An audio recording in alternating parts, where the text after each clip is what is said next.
ఓం శ్రీ గురుభ్యో నమః. మూడు చేపల కథ. సంస్కృత భారతంలో ఈ కథ శాంతి పర్వంలోని ఆపద్ధర్మ పర్వం అనే ఉపపర్వంలోది.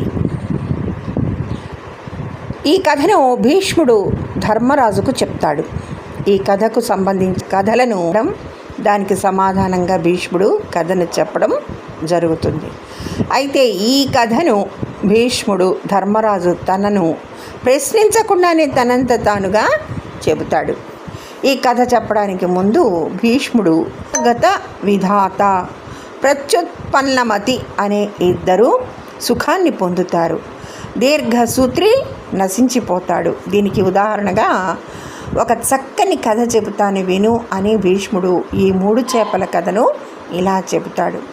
ఇక కథలోకి వెళ్ళిపోతే, ఎక్కువ లోతు లేకుండా చాలా చేపలు ఉన్న ఒక చెరువులో మూడు చేపలు స్నేహంగా జీవిస్తూ ఉన్నాయి.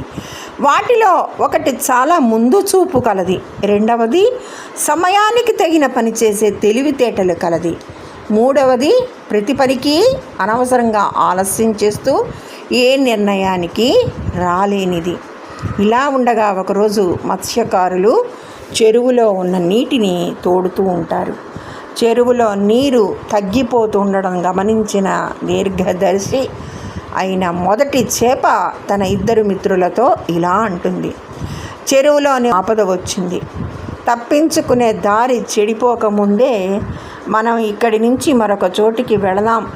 రాబోయే కీడును ముందుగానే పసిగట్టి ఉపాయంతో తొలగించుకునేవానికి ప్రాణభయం ఉండదు. కాబట్టి మనం మరొక చెరువుకి పోదాం. దాని మాటలు విని దీర్ఘసూత్రం, నువ్వు చెప్పింది బాగానే ఉంది, కానీ మనం అంత తొందరపడవలసిన అవసరం లేదని నా దీర్ఘదర్శితో ప్రాప్తకాలజ్ఞం సమయం వచ్చినప్పుడు నా బుద్ధికి తగిన యుక్తి తోస్తుంది అని పలుకుతుంది. ఈ మాటలు విని దీర్ఘదర్శి ఒక సన్నని నీరు దారిలో ఒక పెద్ద మడుగులోకి చేరుతుంది.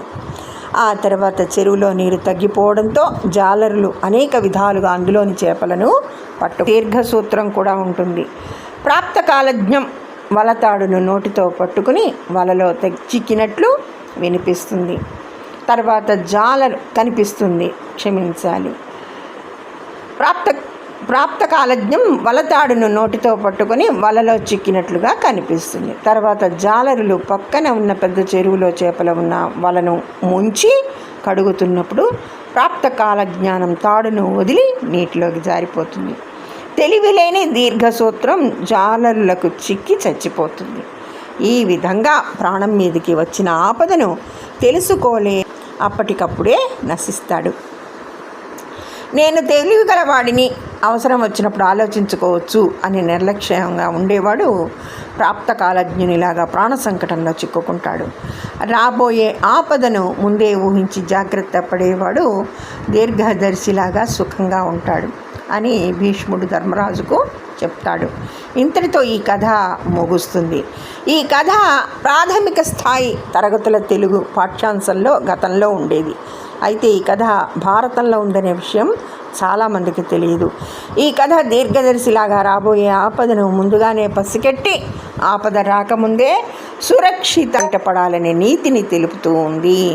ఈ పద్ధతి ఉత్తమమైంది. ఎలాంటి భయం ఆందోళన లేకుండా ప్రశాంత జీవనం గడపడానికి ఇది పనికి వస్తుంది.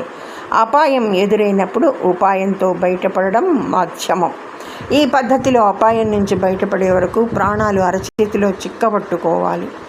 అపాయం నుంచి తప్పించుకోవడానికి మన ఉపాయం నెరవేరుతుందో లేదో తెలియదు.